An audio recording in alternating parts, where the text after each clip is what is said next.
Good day and welcome to Predators Proclivity, where we look at data from the season for the NHL Nashville Predators and make comments upon it. I'm your host, Preston Proctor. And happy Thanksgiving, everybody. I hope you guys have plans, or at least enjoying most people probably don't have the week off, but hopefully you get at least a day off. I know some industries are working, and so they get very little time off. I have been in that position myself,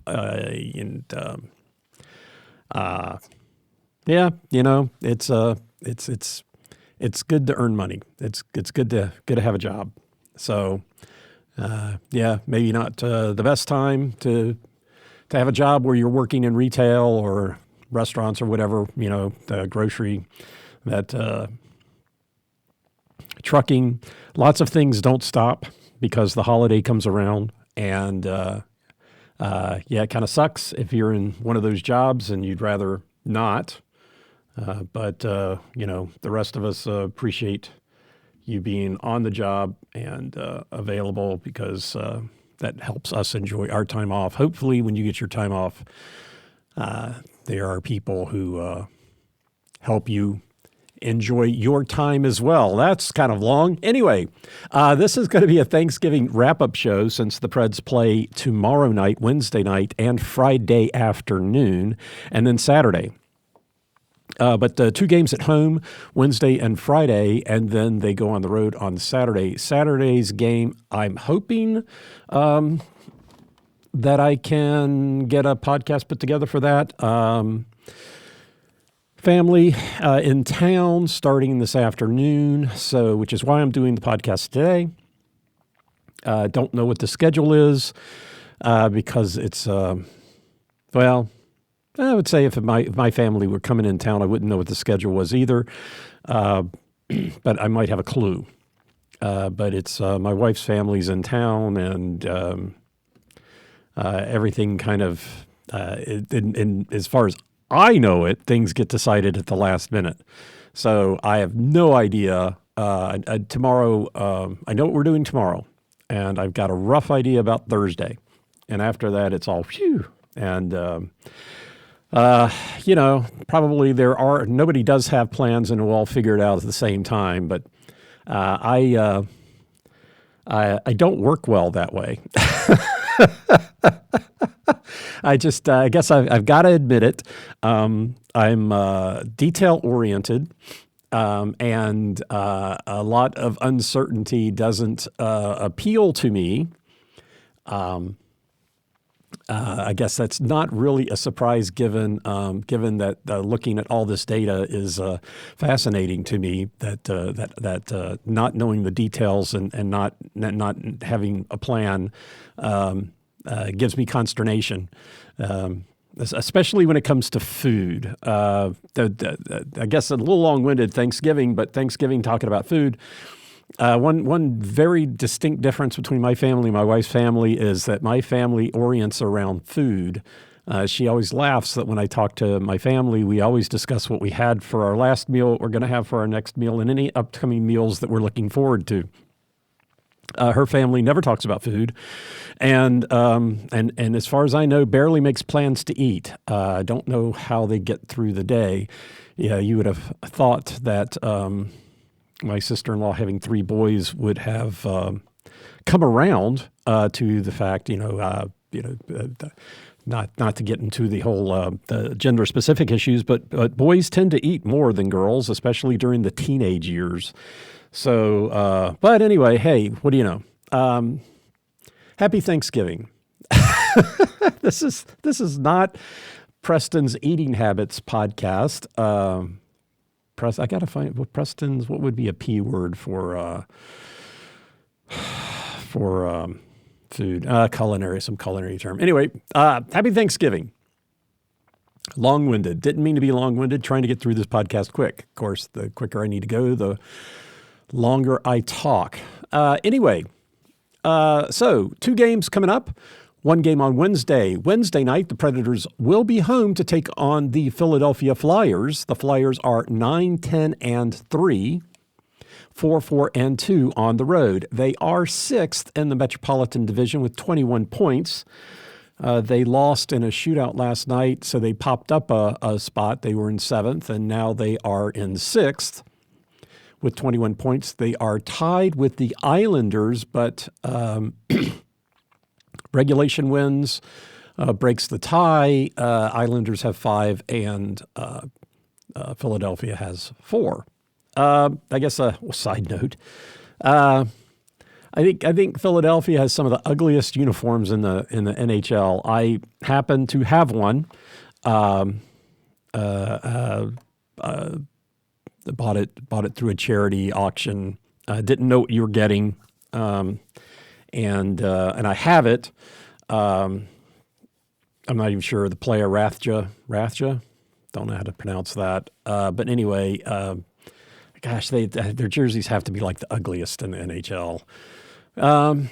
And that could be outtaken by Utah. I guess they finally are selling their jerseys, but next year, who knows what they'll look like. Anyhow, side note, again, I'm trying to get through this quickly, right? So anyway, they're sixth. Good for them. They started 1-6. Sounds familiar for you Preds fans, except they won their first and then lost 6 in a row. So they started 1-6. Their first game was a shootout, which is a trend, apparently. They've had 5 games to go to a shootout. They are 3-2, losing last night in a shootout. They've got 3 other games that finished in overtime. So last night's shootout did give them the lead in shootout games over Calgary, who's 3-1, and San Jose, who is 0-4. So 5 shootout games for Philadelphia. 8 extra time games also gives them the most extra time games in the league, tied with San Jose, Calgary, and the Islanders, all at 8. So that is pretty amazing. Pretty amazing. They are 4-6-1 against the Eastern Conference and 5-4-2 against the West, 3-1 against the Central. This year they've played 3 goaltenders, and I guess it didn't look like it looked like they were going to do that anyway. But their lead goaltender Samuel Ersson is on injured reserve now. He played 11 games. He was 5-2-2, but he is out, so he will not be playing. Ivan Fedotov has played 7 games. He played last night. He's 3-4-1. And then Alexei Kolosov has played 5 games. He's 1-4. He did play last Saturday in an overtime win, and he's my guess against Nashville. But what do I know? So I'm guessing Kolosov in goal tomorrow night. Roster update, injury update. As I said, goaltender Samuel Ersson on injured reserve. Goaltender Eetu Mäkiniemi is also out. I think he primarily plays for the Lehigh Valley Phantoms. Lehigh Valley Phantoms, the AHL affiliate. And defenseman Jamie Drysdale is also on injured reserve. I didn't see their names too many. Eric Ersson, the goaltender, obviously he was their leading goaltender and he's out.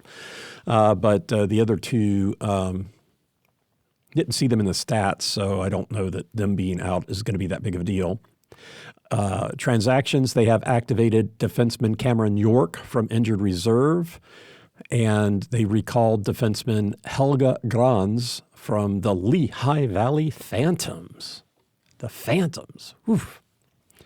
All right, stat leaders. I did go back through this. They played, Philadelphia did play last night. They're 2 dangerous guys. Both scored Anyway, so right wing Travis Konecny leads in goals with 11, assists with 15, points with 26. He is -5 in plus minus, which seems so bizarre that he's the point leader and he's behind in plus minus. Amazing. And then also he's tied in penalty minutes, the most penalty minutes at 27, and he leads in shots, 61. I guess he just can't get his time on ice up, but holy cow. This one guy leads in goals, assists, points with a significant negative, plus minus, penalty minutes, and shots. Defenseman Travis Sanheim leads in time on ice, 25-36. Left wing Noah Coates leads the team in plus minus with 8. But right wing Matvey Michkov leads in shooting percentage, and I think he's the another dangerous guys. Those two, Michkov and Konecny, are the people I think we need to look out for. Michkov leads in shooting percentage at 20.5%, 8 goals on 39 shots in 20 games. So there's no slouch. As I said, Konecny is tied in penalty minutes of 27 with right wing Tyson Foster. And then center Scott Lofton is at the bottom of plus minus at -13. Wednesday night is Philadelphia's 23rd game of the year. Last year, the Flyers were 11-10-2 at that point. Their 23rd game last year was a 3-4 overtime loss. Maybe that's a trend. Maybe I should look at last year and see if they just like to play overtime games. I guess like to give the fans a little something more, right? So last year it was a 3-4 overtime loss to the Devils. This year they are 9-10-3. 9-10-3 overall. Last year, 11-10-2. So close to the same record. Wednesday night is their 11th road game of the year. Last year, they were 6-4-1 away. Their 11th road game was a 1-0 shootout win.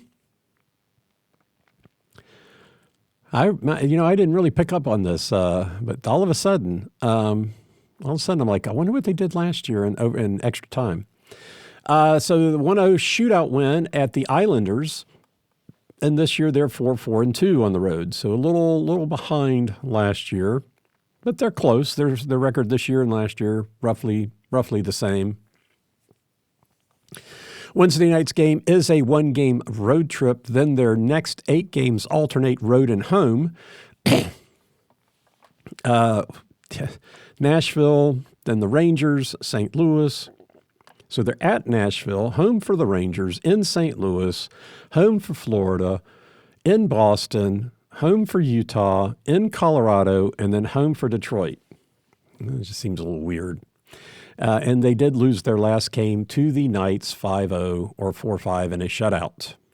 And that is Wednesday night's opponent. Friday afternoon's opponent, that game is at 2 o'clock. Friday afternoon, the Predators will be home to take on the Tampa Bay Lightning. The Lightning won last night. They are 11-7-2, 4-5-1, so not as good on the road. 4-5-1 as a road team. The Lightning are third in the Atlantic Division with 24 points. They are 1 point behind Florida. They have had three-game winning streaks, with one to start the season. They've also had a 4-game losing streak, so they seem to be rather streaky. They did win last night after losing 2 in a row. They do play. They play tomorrow night as well, so they have another game between us and this current winning streak. So I guess they could win tomorrow night, get their 2-game winning streak, and then lose on Friday. That would be great.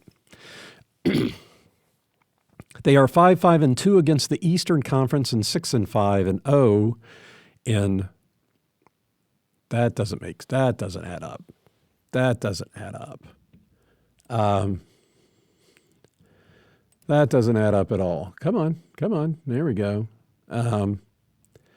Anyway, so Tampa Bay is 5-2-2 against the East and 6-5-0 against the West. That sounds a little bit better. They are 4-5-0 in the Central.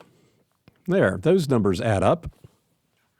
Goaltender Andrei Vasilevsky plays the most at 17 games so far. He's 10-6-1. He was in goal for the 3-2 game in Nashville, the overtime, or a game. I guess game was in Tampa Bay, but against Nashville. So he was in goal for their 3-2 overtime win, and I expect him to be in goal on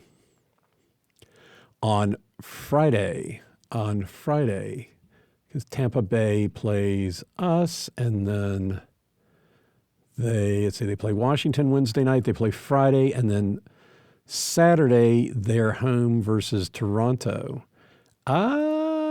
Toronto. I'm taking that back. I think we're going to see Jonas Johansson in goal for Tampa Bay. He's been in 4 games, but he's won 1-1 because they've got a back-to-back. The Preds do as well. Excuse me. So given that it's a back-to-back and Toronto is on top of the Atlantic, I'm thinking they're going to want their top goaltender for Toronto, and so Nashville should get the backup, Jonas Johansson. I doubt they'll play Vasilevsky 2 games in a row, especially since Johansson hasn't gotten that much work. So I expect to see Johansson in goal on Friday. Injury update, left wing Nick Paul is out, and center Jack Finley is on injured reserve. They have recalled forward Gage Goncalves. I know how to say that, but I can't right now. Goncalves from the Syracuse Crunch. The Syracuse Crunch. Oh, boy. Stat leaders. These two guys, they both scored last night. They're tied for the goal lead. Right wing Nikita Kucherov and center Braden Point both have 12 goals. It was 11, and they both scored last night. Kucherov also leads in assists with 20, points with 32, shots with 76, and he's played 20 games. Point leads in shooting percentage, 36.4%.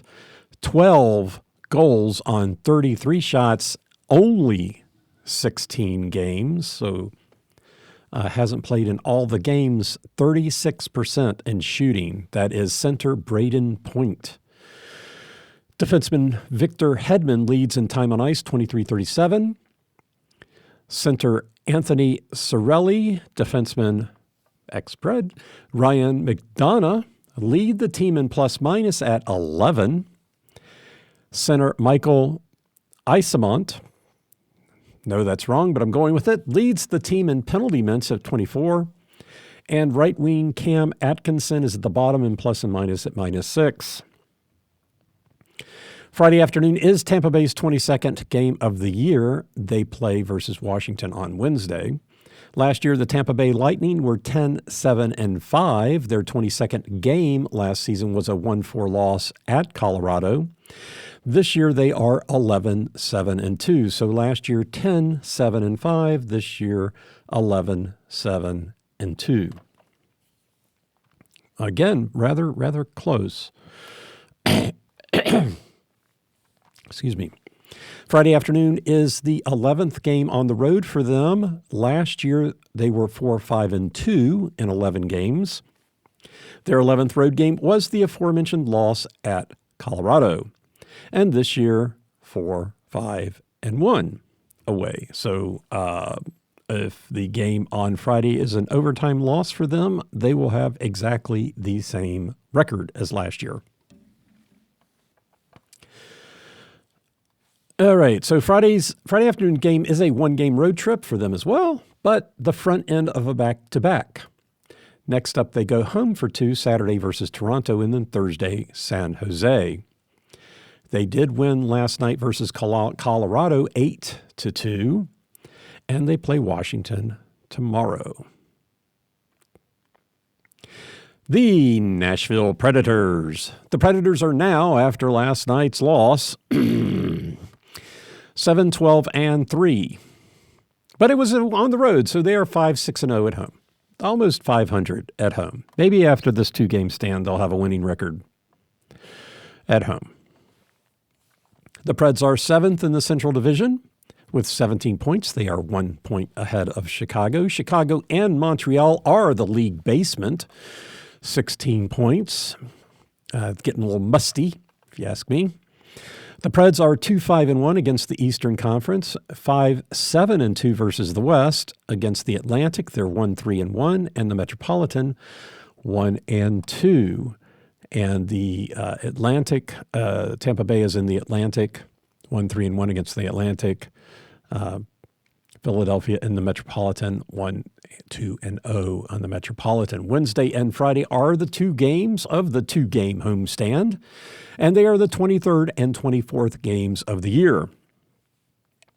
Last season, after 24 games, they were 12-12.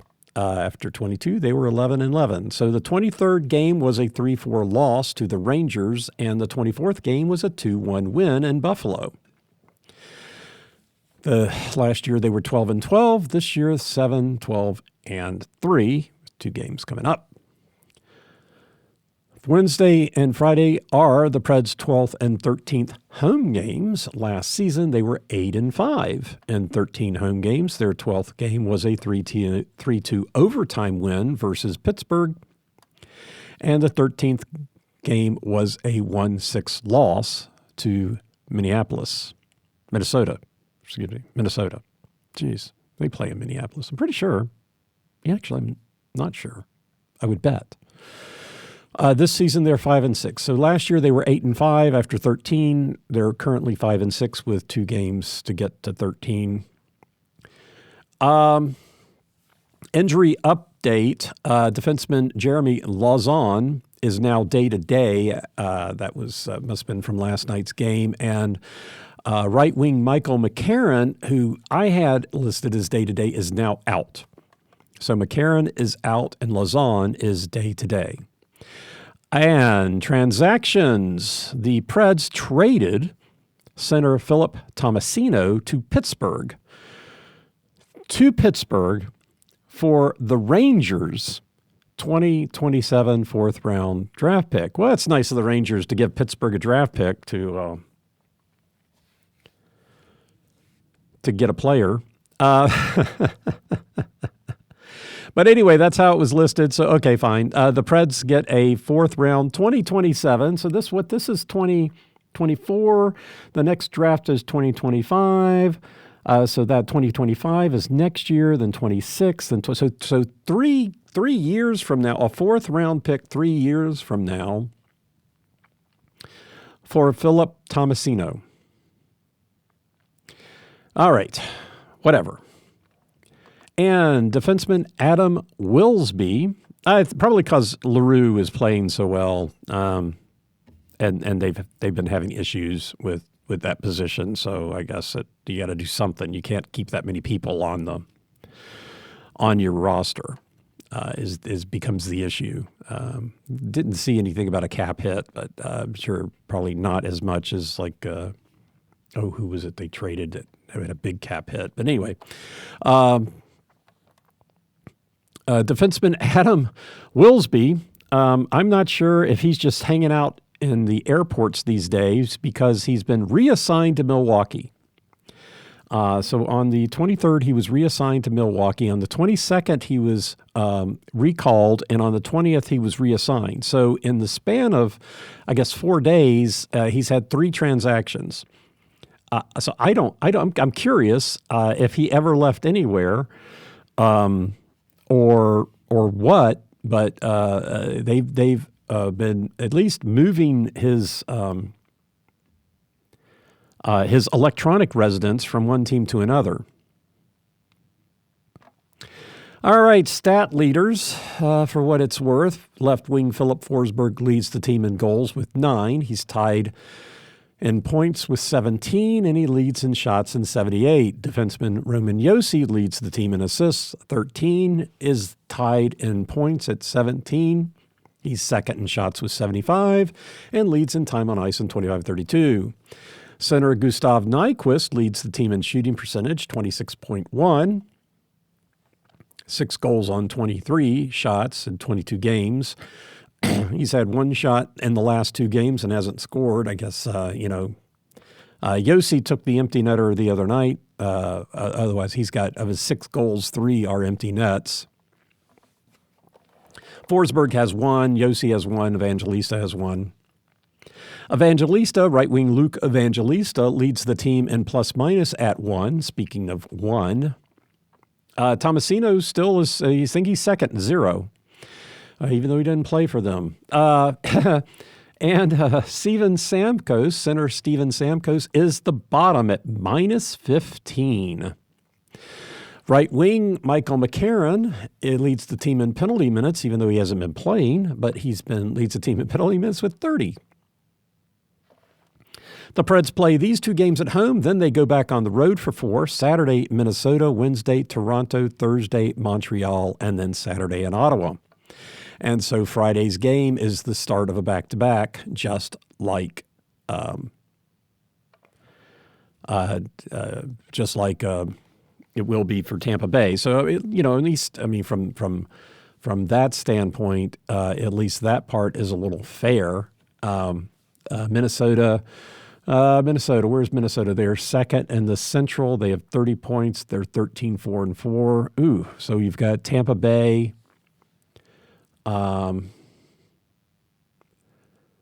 Tampa Bay on Friday, and then Minnesota on Saturday. I may have to change. I think I should have taken a better look at that. Sorry, not quite getting the research done that I should, because I'm trying to get these out with the holiday. But potentially, it would be Saros against Minnesota and then Wedgwood against Tampa Bay. But I'd have to go back and take a look to see if there was anything that might encourage me to think otherwise. I just feel like Tampa Bay is the more dangerous team, even though Minnesota is better. Yeah, I mean, we play Minnesota a lot, so I might do I might go the other way and put Saros against Tampa Bay and then Wedgwood against Minnesota, but I don't make that call anyway. But Friday's game is a back-to-back for the Preds. So the Nashville Predators are playing a couple games at home. So what about their stats at home? Well, they're 5-6 at home. They did win their last home game Saturday versus the high-flying Winnipeg Jets. They won 4-1. In the first period, Josi scored about halfway through for the only scoring. So in the second period, Winnipeg did the same thing. About halfway through the period, they scored for the only scoring. So we entered the third period all tied up, and then it was all Nashville. An early Stamkos power play goal, about a minute 44 later, Marcia Schultz scored unassisted, and then Josi added the empty net. So they got the first goal. They won 2 and lost 1. The first goal this year is still not looking like much of a determinant. The nice thing about the home, with it being 5-6, the Preds have almost as many wins as losses, and 11 games is not statistically significant, but they are 3-2 when they get the first goal and 2-4 when they don't. So starting to see what what all that means. Interesting, at home, when the first goal is in the second period, the Preds don't get it, and they're 2-1. So if the first goal is in the second period, and the opponents get it, usually it's the opponents have been getting it, and the Preds have an advantage. So it's an advantage to let the opposition get the first goal in the second period, because they've got a 2-1 advantage. But it's only 3 games. But on the road, they also do not get the first goal if the first goal happens in the second period or third, I guess. That only happened once. But they're 0-2 on the road if the first goal happens in the second period, 2-1 at home. So the first goal in the second period, there you go. Yeah. But anyway, last year, through 24 games at home, the Preds were 6-3, getting it in the first period, and or 6-3 getting the first goal, and 2-3 when they didn't. Last year, when they got it 16-5, so a better than 3-1 advantage if they got the first goal at home. 7-11 if they did not. So not as big of a benefit for the visiting team, but this year neither of those trends really have really taken hold, and they were starting to become prominent last year. But yeah, so still not really seeing that the first goal is a determinant, but at some point I expect it to become obvious. Maybe it doesn't. Again, I'm not a believer. That was one of the things that made me start doing this analysis, was the announcers were saying that it was a big deal, and I just didn't get it. So I did the analysis, and I was wrong, at least for last year. It was a big deal. I still not sure. I've got stats here when tying one period, but we didn't do that the other night. When we win two periods this year, 4-2, because we've got those 2 games where we won 2, lost 2, and lost those 2 in overtime. At home, 3-0 when the win 2, and away 1-2. Last year, overall 29-0 when you win 2, when the Preds won 2, 14-0 at home and 15-0 on the road. So winning 2 generally gives you the win. There was one game last year at home that they won 2, but also lost 2. But they won an overtime game versus Pittsburgh, very similar to the 2 overtime losses this year. That they won 2, lost 2. Winning by period at home in the first period, the Preds are 3-5. So basically 500 in the first period, 4-6-1 in the second, 6-5-0 in the third, 1-0 in overtime. So not outstanding. Last year, through 24 games, they were 7-2-5 winning in the first period, 4-7-3 in the second. Those of you that listen to the show a lot know that the main thing that got me doing this analysis was I would be watching the Preds at home, and I thought they sucked in the second period, and I was right. That part of it, I was right. They weren't good on the road, but they were really bad at home, and they did have that really long winning streak last year. I think it was like 16, 18 games, 18-game point streak. I forget, they went like 15-1. And so all the numbers kind of got skewed by that winning streak, which is fine overall. it's the overall it gives you the information and gives you the statistical balance. But looking at an independent single game or the trends. But anyway, blah blah blah. So the second period was a problem for them last year. The first period was a problem for them until a few games ago when they kind of turned it around. I think overall they were 1-6-7 in the first period. Now they're 5-6-11. So I guess that's right. So they haven't lost the first period. They have not lost the first period in a few games here. Tied 1-4 and tied 4, because I do believe I'm right there. 1-6-7, and now they're 5-6-11. But anyway, just when you think the Preds are getting their act together, then they have a game like last night. Anyway, I mean, overall, they tied the first, tied the third, and gave up 3 in the second. I didn't get a chance to watch that game yet or do the analysis of that game.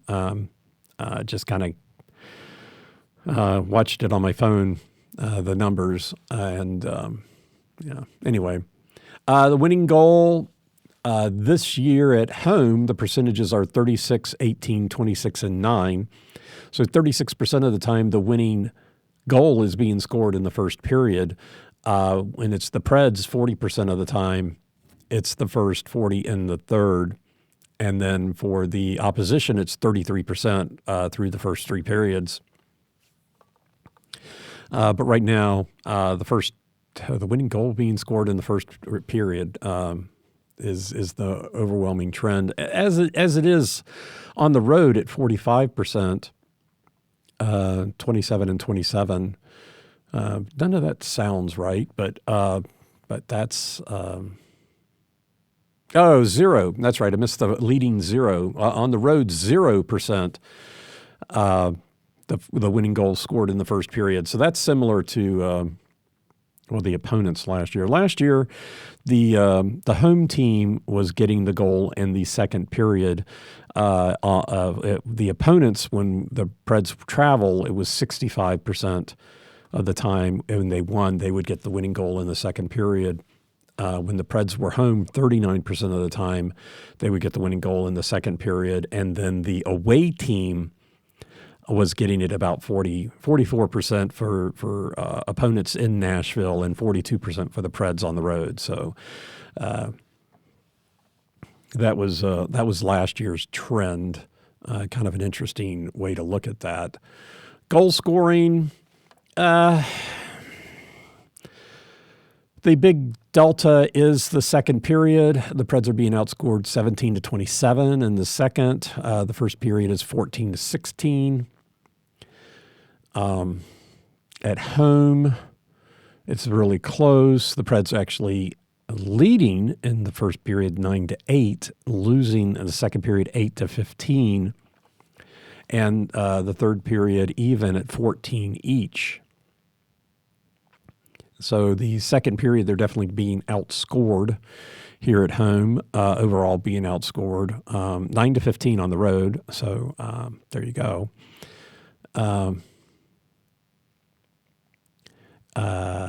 When the Preds win, at home when the Preds win, the opposition scores 0 in the first. Interesting. It's equal, almost even, 5-4 in the second and 11-2 in the third. So when the Preds win,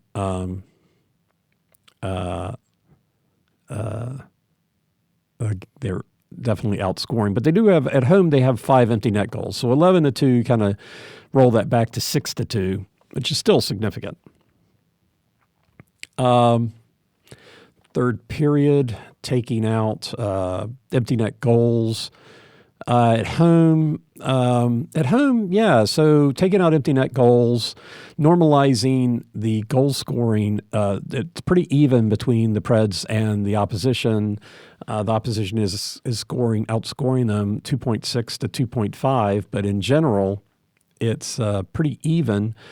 The winning team is in the threes, so when the Preds win at home, they get on average 3.2 goals to the 1.2 for the opposition, and when the Preds lose, 1.8 to 3.8. So when the Preds lose, it looks like there's more scoring overall.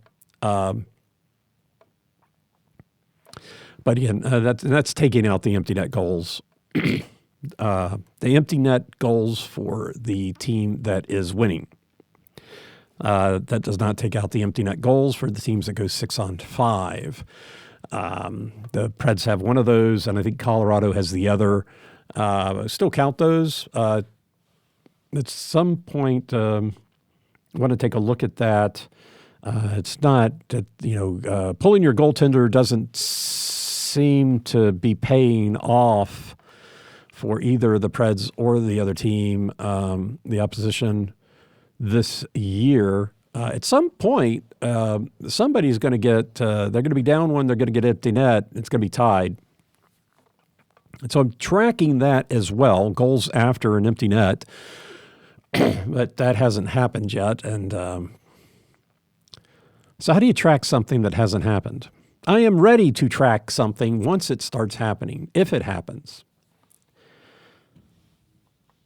Okay.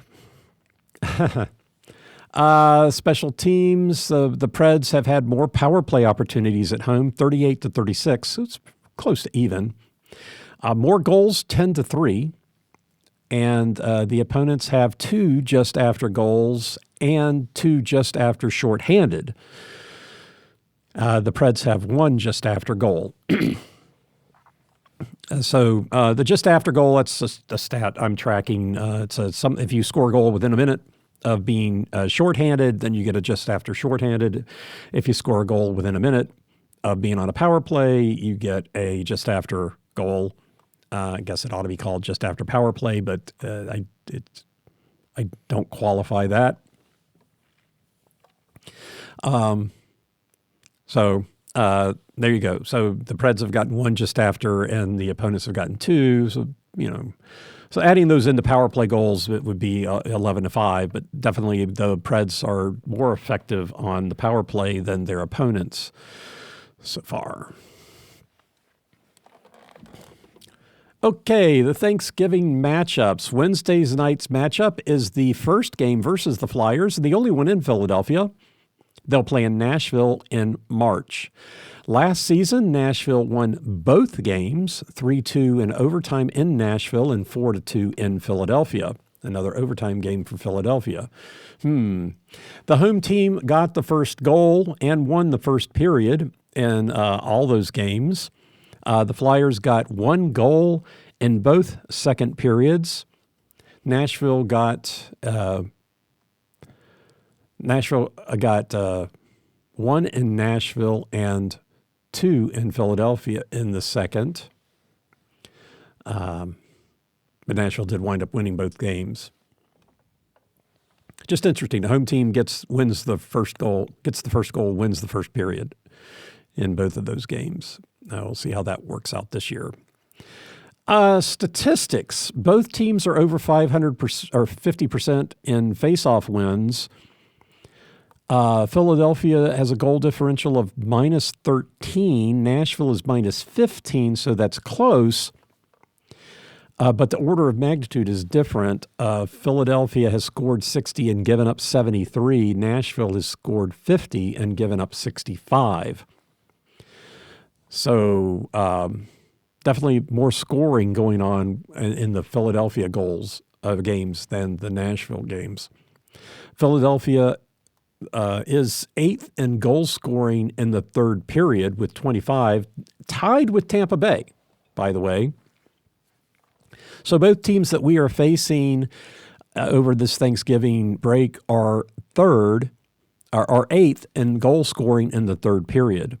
Nashville is 26th with 19. So there's only 6 goal differential, but way down, way down. Flyers give up the most goals in the second, 31, and they're 29th in scoring, 14. So they have a 17 goal differential in the second period. If Nashville can't score against Philadelphia in the second period, oh my gosh, maybe they should just stop playing. Can't say that.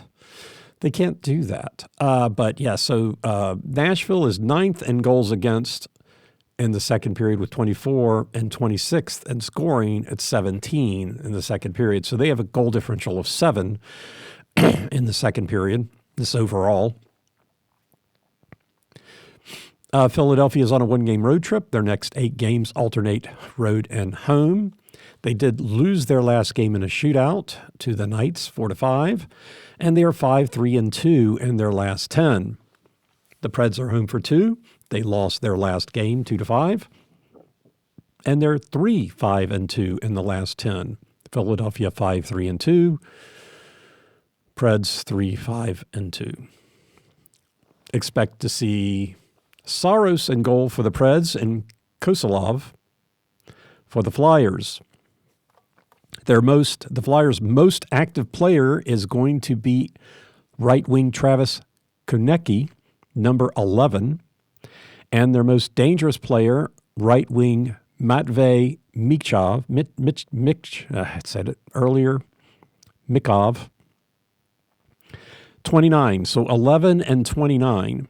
29, remember, is the guy that got the shooting percentage. And Travis Konecny has every other record. And then Friday night, it's the last game versus the Lightning, and the only one versus them or playing them in Nashville. In October in Tampa was a 2-3 overtime loss. Last year, the home team did win both games. Good news for Nashville. It was 3-5 in October and 5-1 in December. So again, they also played Tampa and then Nashville. In the 3 games between last year and this year, the first period, Nashville only scored in the first period in their win. Tampa Bay scored in all 3 first periods. In the second period, Nashville scored in all 3, and Tampa didn't score at all. In all 3 of the last games, Tampa Bay did not score in the second period. Nashville did score in all of them. In Nashville, only in their win did they score in the first period. The third period, Tampa Bay has only scored 1 in one of the games, but it was 4 goals last year in Tampa. Special teams, Tampa Bay are 8th in goal scoring in the third period, tied with Philadelphia, 25. Nashville's 29th.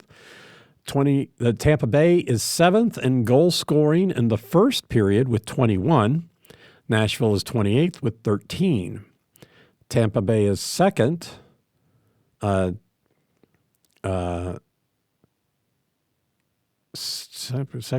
Bay 18th. Oh, in second period, Tampa Bay is tied at 18th with 20 goals scored. Nashville is 24th with 17.